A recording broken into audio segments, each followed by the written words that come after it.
Architectural Builder Supply is pleased to present you with this recording of the technical question that is listed in the title of this video. This call may be monitored and recorded for quality assurance. Right now it's a steel door, but I mean, I'll take a solid wood door if you guys have that too. The dimensions are 70 inches tall and 30 inches wide.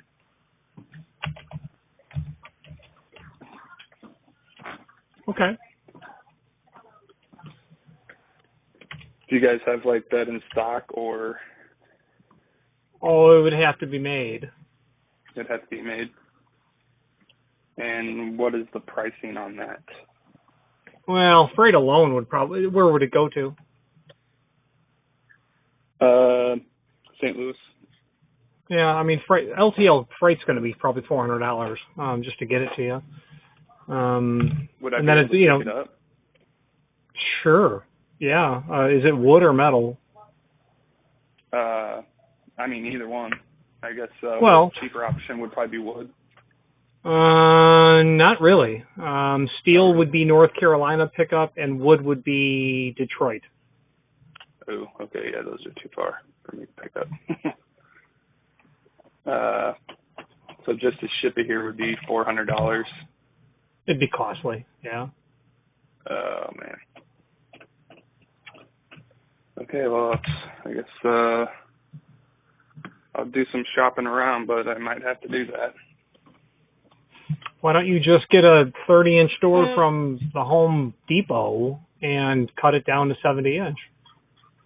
I went to Lowe's the other day, and all I could find was they're standard sized doors, but they're not like solid. I didn't see any solid wood ones. Well, they won't be solid wood. There's in any one that's solid wood, you wouldn't be able to cut down to 70-inch. You know, flush doors are particle board doors. That's how those are manufactured. Okay. Yeah, I guess I can take a look up at Home Depot and see if they have something that I can cut down. Because isn't normally the bottom part, like the base of the door, isn't that normally like solid wood, so you can trim that to fit a door frame?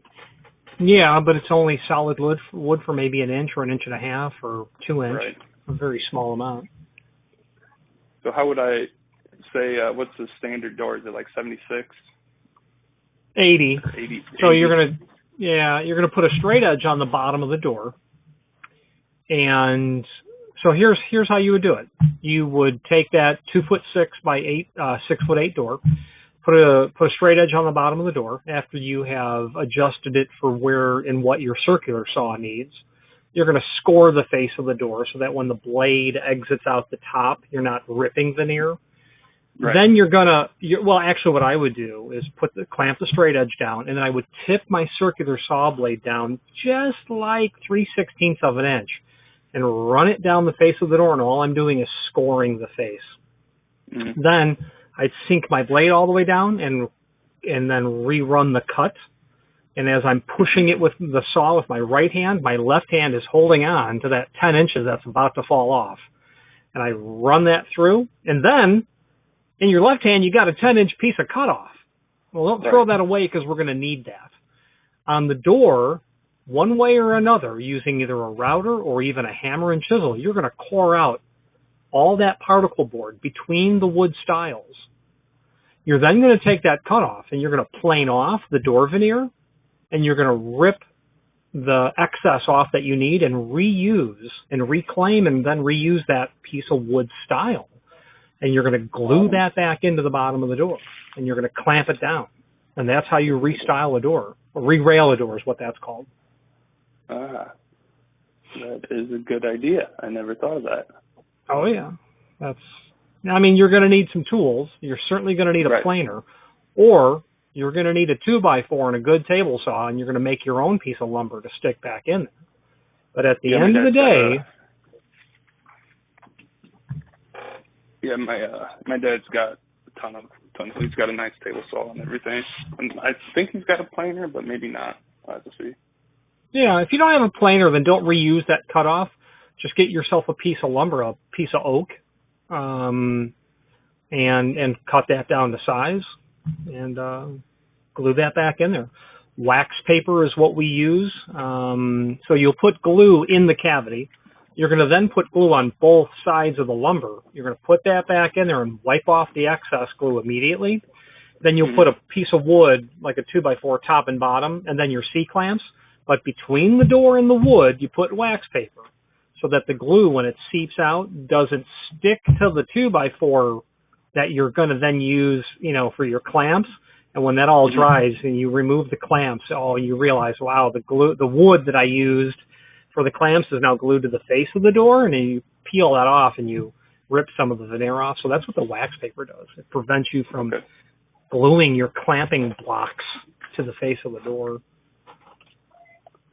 Okay. Yeah, that all makes sense.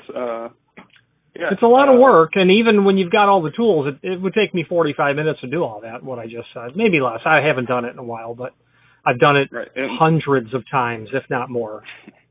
And it's called re-railing a door? Yeah, when you change the door in the height, we call it re-railing. When you change it in the width, we call it restyling. There's tools out there that do that stuff, or at least help you do that stuff.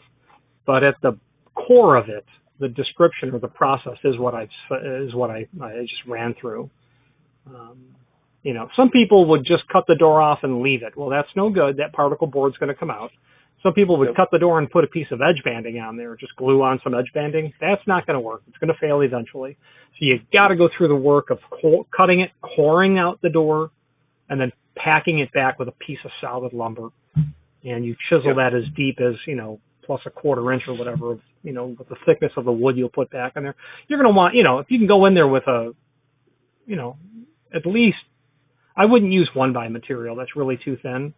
But, pack as much solid, or what you could do is take 2 pieces of 1x, which is really like 13/16, 3/4, right? Glue those together, and then once that's done, rip that down in a table saw, then pack that 1.5 inch of solid oak back in the bottom of that door. That would be good. Make that door real strong. Yeah. I've been dealing with this door for a year now, and I just cannot stop the leaking. Every time it rains, it just keeps coming in. So I've tried to readjust the door, and that hasn't worked. So I'm just going to redo the whole frame and door. But the problem was I couldn't find a door to fit those dimensions. So thank you for sharing that. I'll that's probably the route I'm going to take. Yeah, what kind of door is it? That's only 70 inch tall. That even for someone like me who's 5'8", I'd still feel like I need a duck underneath that. I do. It goes out to our rooftop patio. We're in Soulard, and it's all brick old style houses. So what is a Soulard? I've never heard that term. Soulard is it's just south of downtown St. Louis, and that's your neighborhood. Got it. Okay. Yeah, the neighborhood, and it's kind of like a New Orleans style location, and it's got a lot of funky dimensions. There's nothing here that's just standard that I can just go to Lowe's and just buy. Yeah, well, that's the joys of home ownership. Nothing standard. Yep. Yeah, nothing. So, all right, I'm going to take a look around and see what I can find. I appreciate your help. You bet, sir. Thank you. Thank you. Bye. Bye. Architectural Builders Supply hopes you have enjoyed this program. Again, thank you for watching, and if you've enjoyed this video, please click thumbs up. Please subscribe and maybe even send the video to someone that you know. Thank you.